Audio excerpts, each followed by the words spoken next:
Gerai, tęsim pokalbį po gigabaitų išsikrovimo. Tai, jo, idėjos. Kaip jas atrasti? Kaip sugalvoti? Nes performances, aš kiek supratau, yra vieno karto pasirodymas. Nebekartoju to. Ar galima kartoti? Galima, kol... Toj pačioj šaly, ar toj pačioj vietoj, ar galima, nu kaip su tuo yra? Kai kuriuos performances kartoju, tarkim, labai buvo populiarus mano performances Pandemos, tai jį iki šios dienos žmonės. Pandemos. Ten, kur aš liaužiau tokiu stikliniu labirintu. Su juo keliauju ir Prancūziją. Būtų gaila išmest labirintą. Jo. Nors jau tėvai, žinai, aš viską vežu į Panevėžį, truputėlį sako Monika, ei. Reik didesnių namų. Reik didesnių namų, tai bet lieka, žinai, tie visi rekvizitai yra ką veikti. Bet jo, kartais aš juos kartoju, kai kurių nebekartoju, jeigu jau pradeda daryti toks spektaklis, kur aš pati jau jaučiu, nu kažkaip nebeįdomu, tai aš kartais... Bet jeigu labai daug mokėtų pinigų ir daryti spektaklį, ir žmonės vis tiek jaučia efektą. Nu, o kiek tas daug pinigų? Na, nu gerai, dėl visko galima susitarti, ne? Tai idėjas, kaip jos atsiranda? Tu skirite, sėdi ten ar kažką ten, nežinau, kavą geri arbatą, ar ten sportuoji, nežinau, bet tau atsiranda tos idėjos. Tu mastai, ne? Tai tik mąstymas tas idėjas atneša? Ar tai yra nuolatinis gyvenimo buvimas? Nuolatinis gyvenimo buvimas. Man tiesiog gal net nėra buvę, kad aš neturėčiau savyje kažkokios idėjos. Nu, tikrai, ne, nėra taip. Davai aš neką pagalvojom, dabar, gyvai, čia. Gerai, įrašą eksperimentą, gerai? Jo, pagalvojom, pavyzdžiui, idėją, kaip įkvėpti žmonės gyventi autentišką gyvenimą. Ką bandytum? Kaip bandytum, dabar yra mintis? Aš darau su studentais tokias kartais. Pavyzdžiui, dabar, bandytume sukurti žmogų, sako, aš esu užstrigęs gyvenime, aš ten gal santykiai nesiseka, man gal tas, ir jis jaučiasi, kažkas net darbas nepatinka. Kaip mes bandytume persiųsti tą žinutę? Online arba gyvai? Vienas dalykas, žinok, reikia paimti save taip ir veidrodžio pakratyti. Gerai, nes, vėlgi grįžti prie to, kad yra vienas gyvenimas ir taip yra, kai žmogus, aš neturiu ką veikti, krapštus, sakys, būna ir ateina jauni studentai pas mane, kai kurie kaip miegotų, jie atrodo, aš taip žiūriu, galvoju, ar aš... Walking Dead, vaikšto negyvi. Nėra pabalęs tas veidas visas, ne dėl to, kad jis ten dainą gauna, jis tiesiog neturi kažkokios, žinai, aistros gyventi. Ir, sako, žmonės neturi idėjų. Žinot, kas stabdo idėjų turėjimą? Neturėjimas laisvės. O laisvės turėjimas ką reiškia? Laisvės savyje. Ir laisvė vėl yra labai tokia sąvoka, ties kuria galim labai daug ginčytis. Tai nereiškia, kad aš laisvės ir einu prisivieršį vakarą į barą. Bet tai yra laisvė pagalvoti, leisi savo pagalvoti, sužinoti, ko tu nori. Laisvė netgi duoti savo laiko. Laisvė duoti gal net nežinoti laiko. Iš tikrųjų ir tai tiesiog pabūt, irgi, ar būtina dabar visiems daryti tas idėjas? Jeigu tau jų nėra, tai gal ir nebūtina, galima išplauti indus, galima, aš nežinau, yra 1001 darbas, kuris yra nemažiau prasmingas, negu būtinai ten būti kūrybišku arba ten kažkokiu wow. Tai man tas toks perdėtas noras, žinai, būti būtinai ryškiu ir fainu ir charizmatišku, sėkmingu, man atrodo, jis yra net nėra. Žinai, kas keista, kad iš tų bazinių poreikių, sako, vienas iš jų tikrai yra pripažinimas. Dar yra 6 baziniai poreikiai, bet vienas iš jų, sako, kiekvienas žmogus vis tiek nori būti kažkaip svarbus. Kažkas svarbus gal per savo veiklą, kažkas svarbus gal, jeigu yra senelis, močiutė, anūkams savo gal svarbus, žinai. Kažkas visuomenė nori būti svarbus, žinai, tas yra mums poreikis. Reikalingumo. Jo, ir va šitas įdomus, žinai, iš vienos pusės tu sakai, kad kaip ir norisi padėti tą svarbumo poreikį iš šono, iš kitos pusės norisi ir va tų idėjų, norisi ir to, žinai, ir kol atrodo, va, tas laukimo laikas, žinai, pavyzdžiui, aš kėliau savo klausimą, ko aš noriu iš gyvenimo, kokia gyvenimo prasmė, koks tas mano tikslas, kokia mano veikla galėtų būti tiesiog, kurią aš galėčiau daryti, būtų faina, ir yra tas laikas, kai gyvenimas rodo, fakus, špygas, aš nerandu atsakymą. Bet tu keli. Bet keliu. Ir tai yra labai jau daug, tai yra nudirbta 90% darbo. Nes kai žmogus net nekelia klausimų ir jam praplaukia jo gyvenimą, žinai, taip, o čia yra nelaimė. O jeigu tu keli klausimą ir jeigu dar netradai atsakymo, tai dar nelaikas toli, nes man dar taip atrodo, kad mes, kai užduodam savo klausimą ar užduotį, beje, taip ir kūryba vyksta. Bet kartais būna kaip apie idėjas, ar ne? Pas mane dažniausiai jos eina vizualiai. Ir aš esu tokiam lauke, meno lauke, kur labai svarbu yra konceptas. Kai aš buvau jaunesnė, man reikėjo nu, kiti tą kažkaip suprato anksčiau, kad jie turi turėti aiškiai žinutę, ką jie sako, o aš kažkaip man visą laiką būdavo toks, aš matau jau, kaip viskas atrodys, bet aš nesupratau, ką tai reiškia, žinai. Ir tai netinka šitam šiuolaikiniam meno, tai man labai reikėjo daug dirbti su savim, su savo žiniom ir toliau, kad aš galėčiau tuos du dalykus sujungti, supranti? Bet man vis tiek iki šios dienos aš vis tiek pirmą pamatau vizualiai. Tavo vaizduotė stipriai tu jauti? Man labai stipriai vaizduotė veikia, iš tikrųjų. Kai aš nekūriau, buvo pas mane irgi toks laikas, gyvenau Londone, tai buvo 3 metai, aš nekūriau. Ir aš labai kankinaus. Nes man taip atrodo, kad aš tiesiog, aš galvoju, jeigu aš kažko, aš pratėsiu, aš nebegalėjau. Tu, jeigu taip nueina, tu po magistro išvažiavai į Londoną 3 metam ir sakai, kad tai buvo laikotarpis sunkus. Nu, jis buvo labai sunkus. Metei meną? Mečiau meną, žinai, skyrybos po 6 metų. Pabėgimas nuo savęs su savimi, ne? Va čia ir baisiausia buvo. Aš atsidūriau Londone be nieko. Netgi žemiau negu be nieko, nes dar, atsimenu, buvau nusipirkus brangų telefoną, jį man iš rankos pavogė pirmą dieną. Ten? Jo, aš tiesiog net nežinojau, kur gyvensiu. Nu, toks... Ir nemokėjau angliškai, tu įsivaizduoji? Drąsu? Čia performances? Čia buvo tikriausiai didžiausias. Puikus? Bet ką aš išmokau, iš tos, aš kaip esu dėkinga, kad aš taip padariau. Nes aš atsidūriau, kur niekas manęs neprojektavo, be jokio, žinai, įvaizdžio ar dar kažko. Ir aš dirbau pačius paprasčiausius darbus. Ir jie labai mane gydė. O kaip tu radai tą pirmą darbą? Ir nakvynę kaip tu radai? Nakvynę tai aš susiradau lietuvius tokius, jie man padėjo. Aš jiems pažadėjau, kad aš sumokėsiu už kaip susirasiu darbą, žodžiu. Sumokėjai? Sumokėjau, bet darbą kaip susiradau, tai vėlgi, aš praėjau 50 interviu, kol supratau, ko manęs klausė. Dabar lengviau Google Translate'as yra? Jo. Bet žinai, niekas nenori priimti žmogaus, kuris nekalba, tai čia natūralu.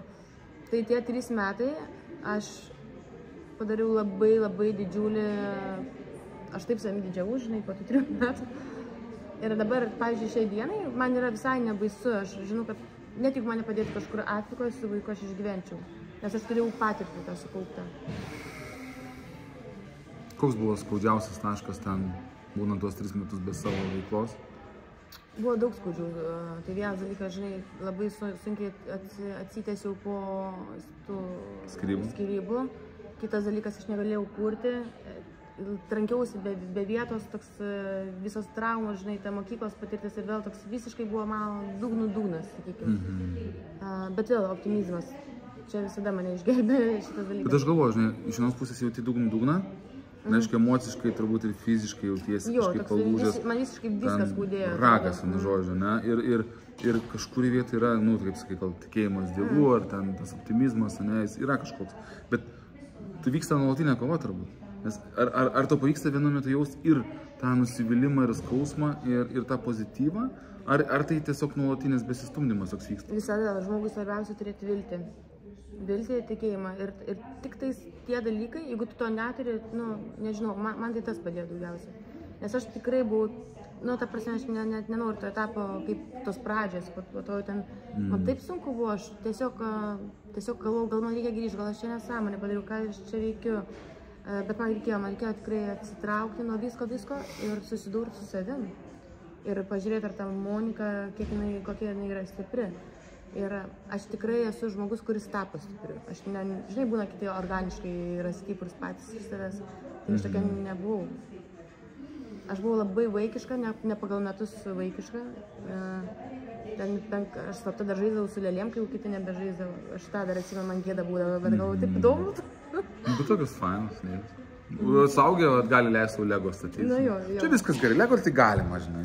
Tai labai džiugiuosi turėdama. Modeliukus rinkti tai galima. Ar bandai kažkaip specialiai su emocijom tvarkytis? Nebandžiau. Tiesiog laikas žaizdas gydo, ar kaip čia? Nes žinai, tu jauti. Dabar tu jau gali pažiūrėti atgal ir sakyti, man buvo taip, jo, tvarkiausi, taip toliau praėjo, gal kažkas liko kažkoks pusmelis. Nesitvarkiai specialiai. Nesitvarkiau ir nežinau, kaip būtų man viskas susiklausė, jeigu labai nuoširdžiai, bet mane išgelbėjo mano dukra. Bet kai aš tą dieną sužinau, kad aš laukiausi dukros, viskas. Čia koks etapas, kada čia po Londono? Čia po 3 metai po Londono, nes aš planavau ten ir likti, man nebuvo minčių grįžti į Lietuvą. Bet vis tiek viskas, kaip ir sakiau, nesisekė, ir santykiai nesiklostė, ir ten tie darbai kažkokie varginantis, viskas buvo tokia košė makalošė. Ir mano dukra atsirado pačioj netinkamiausioje vietoje, ta prasme, pas visai nieko stabilaus. Bet tą sekundę, žinok, man tokia jėga atėjo mane, aš dabar galvoju, dabar viskas, dabar yra tas taškas. Vienauginį vaiką, ne? Taip. Ir tai yra man pati didžiausia motyvacija, aš tą pačią dieną, žinok, man taip pradėjo viskas, man dar atrodo, kad man nesiklauso, bet priėmus tą teisingą sprendimą širdį. Ačiū dar labai tėvams, kurie irgi sakė, Monika, grįžt, mes tau padėsim, užauginsim tą vaiką. Tai dabar mamai sakau, mama tik sakyk, užauginsim. Kai jau. Tai tas laikas toks buvo. Nu ir tada kažkaip pradėjo labai motyvaciją man davė. Aš supratau, kad aš visų pirma, aš paklausiau, net nebe kokia aš noriu būti savo, bet kaip aš noriu, kad tam žmogui kokį pavyzdį parodyti. Ir aš supratau, vienas dalykas, aš noriu daryti tai, ką aš noriu daryti, tai yra siekti savo svajonės. Ir tu įsivaizduoji, aš tada grįžau į Panevėžį. Ir aš galvoju, aš turiu įstoti į doktorantūrą. Kad ir kas benutiktų, aš turiu, nes tai yra mano kelias. Ir aš įgriuvau į knygas, ten, žinai, kūdikis, nu, ten, bet, žinai, tai buvo tokia stipri motyvacija, aš galvoju, aš turiu ištraukti ir save, ir vaiką, visų pirma, iš psichologinės duobės. Iš savo, jo. Šiaip ar taip sako, po gimdyminių depresijų būna moterį, nu, apskritai po gimdymo, nes visas gyvenimas keičiasi ten, žinai, arba šiaip iš nieko, čia atsirado kūdikiai. O man atvirkščiai, man kito buvo tokia, aš nežinau, aš negaliu nustatinėti savo lygų, bet aš manau, kad aš turėjau labai rimtą depresiją. Net atvirai pirmą kartą turbūt ir pasakiau kažkaip. Jeigu tu turėjai, paspausk laiką. Jo, bet tas vaikas man visiškai. Ir man, žinai, toks buvo, aš ir iki šios dienos aš tikrai esu netipinė mama, aš manau savo dukrai, bet mes tarp mūsų yra labai labai stiprus ryšys ir mano dukra, nu, aš nebeleidžiu savo būti. Kiek metų dabar? Dabar 5 bus vasarą. Beje, jinai irgi, taip, galim tikėti, galim netikėti, bet jinai turėjo gimti per mano gimtadienį, birželio 21. Gimė birželio 10, tai mus skiria net tiek daug laiko. Ir va, dabar bus 5 metai, man bus 35. Tai tikrai geriausias dalykas, ką man Dievas atsiuntė. Ir labai tada išryškėjo, aš labai supratau, kad, žinai, vertybės. Taip visi kalba, turėk vertybės. Bet aš labai įsigryninau, kas man yra vertybės. Na, aš girdžiu iš to, ką tu sakai, tai numeris 1 yra vaikas. Vaikas, jo. Vienas iš būt savimi ir taip toliau. Žinai, mes kalbame, mes tą spinduliuojam. Ir tai keičiasi šiaip kartais keičiasi, šiek tiek keičiasi. Ne, tai aišku, visokių etapų būna ir dabar būna visokių ir geresnių, ir blogesnių, bet tokia, mano dabar linija tokia vis tiek laimingo žmogaus yra. Ir aš viską labai pati nusimiau, visokias, žinai, dar kai gyvenau Lietuvoje, tada, kai buvau dar su Oskaru draugavau, tai kažkoks buvo tas padidintas dėmesys ir man labai atrodė, kad aš turiu kažkaip tai atrodyti, kažkam patikti. Tai aš labiausiai kuo džiaugiuosi, kad dabar aš visai, nu man tikrai neberūpi, ar aš patinku kažkam ar ne. Man rūpi, ar aš patinku savo, kaip žmogus. Bet tada tegul kažkam patiksiu, kažkam nepatiksiu. Paspauskit laiką. Būtinai, pasidalinkit. Sekit Moniką Dirsytę, Facebook, Instagramas, ne? Yra, Dirsytė Monika Dirsytė. Nu, tai va, surasit, kas norėsit. Turite porą milijonų, galite investuoti į performance į meną. Jo, čia aišku reikia stipriai pasidomėti ir, žinai, įmonės, kas suprantu, pavyzdžiui, konferencijos, nori kažko tokio, nori kažkaip kitaip tą parodyti, čia yra. Yra to noro pas žmonės, bet dar kitas labai yra džiuginantis dalykas per tos 10 metų su performance menu, kad žmonės, jie labai yra iš tikrųjų išsilavinę ir seniau aš bijodavau tų užsakovų, nes jie, nu, Monika, padaryk tu mums performance. Ir jie net nelabai suprasdavo, dažniausiai man duodavo scenarijų, tai aš visą laiką griežtai nesakydavau tą. Būna ir dabar žmonės sukuria performance ir sako, gal tu padaryk. Tai aš sakau, laisva šalis, darykit patys. Arba gali tą idėją. Nu, taip. Taip, bet čia vėl, žinai, sąžiningumas su savim. Aš neįgyveninu kitų idėjų, nors kartais mane pasiekia labai fainos idėjos, bet kažkaip aš taip jaučiuosi, kaip ne man ir man nesidaro tiesiog. Nors labai geras idėjas būna kartais žmonių. Ar turėjai žalingų įpročių, kai buvo šakės?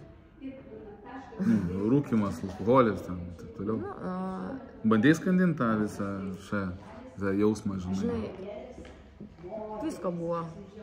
Visko. Kai žmogui blogai jis ieško, žinai, visokių... Išlipai iš to? Išlipau. Mane labai visą laiką gelbėjo sportas gyvenime. O, sportuoji? Aš sportuoju, bet aš nesu ta, žinai, kuris siekia kažkokių rezultatų sporto salė, bet aš turiu bent minimum 2 kartus per savaitę ar 3 prasibėgti prausą arba nueiti į salę. Man to reikia, nes aš taip išsikraunu ir pailsiu. Vienas tokių geriausių gydymo būdų man yra sportas. Aš girdėjau apie tai, kad sportas iš tikrųjų paleidžia stresą ir šį pasitikėjimą duoda. Absoliučiai. Bet tu kiek kilometrų nubėgi? Aš žinau, kad dariau performansą, kur 8 valandas bėgau, nematei šito? Ne. Tai turėjau tokį performansą prieš praeitą vasarą, nebeprisimenu žodžiu. Bet jau metu bėgau ant bėgimo takelio Lukiškių aikštėje prie 32 laipsnių karščio. Tai daug kilogramų, toks kilogramas, sakau, ir kilogramų numečiau, ir kilometrų nubėgau. Atrodo, nėra nuo ko mesti, bet čia man reikėtų tokį performansą pasidaryti. Tai ir su to šokinėjimu, kur tu matai irgi toksai, bet tu perini kažkokią kitą energiją. Ne gyvenimo energiją, kai darai performansą ir tu nebejauti laiko, tai daug greičiau laikas praeina. Jo, čia aš taip klausaus, man dabar tokia tuščia jau. Protas toks tuščias, toksai, žinai, atrodo tiek visko pasakyta. Dabar, žinai, aš galvoju, ko galime eiti į pabaigą, tai žinutę, kurią norėtum perduoti pasauliu. Įsivaizduok, kad žiūrėtų dabar visi pasaulio žmonės, visų kalbų, ne?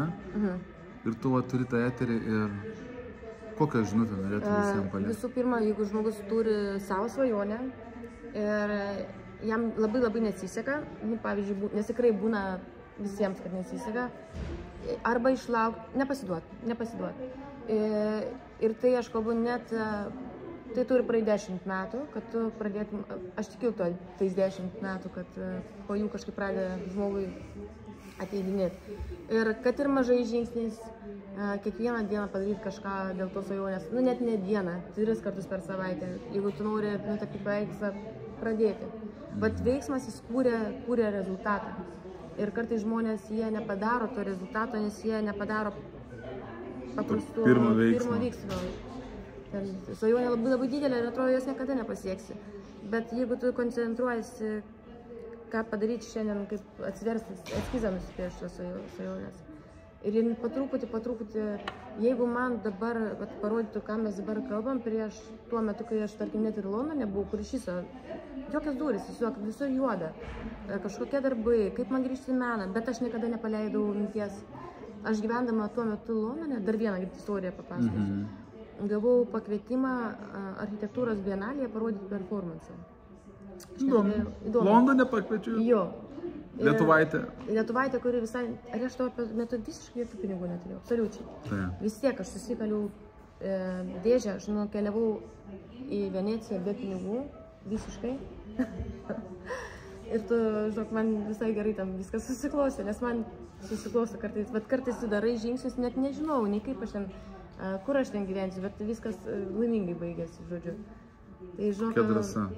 Aš drąsi buvau ir ta drąsa man labiausiai, kad pati savėje vertinu, jeigu taip, tai, kaip pasakyti, man, kurios patinka mano savybės, kad aš esu drąsi. Aš manau, kad esu drąsi, tapau stipri, o svarbiausias dalykas ir mano siekimybė būti nedurnai gera, bet vis tik išlikti vertybiškai stipri žmogum. Kokie žmonės galėtų kreiptis į tave? Kuo tu galėtum būti naudinga? Paprastam žmogui, asmeniui, pavadinkim, kuris yra ne įmonė, ir įmonėm, organizacijom, kuo galėtų būti naudinga? Arba kuo jie tau galėtų būti naudinga? Man tai jie gali.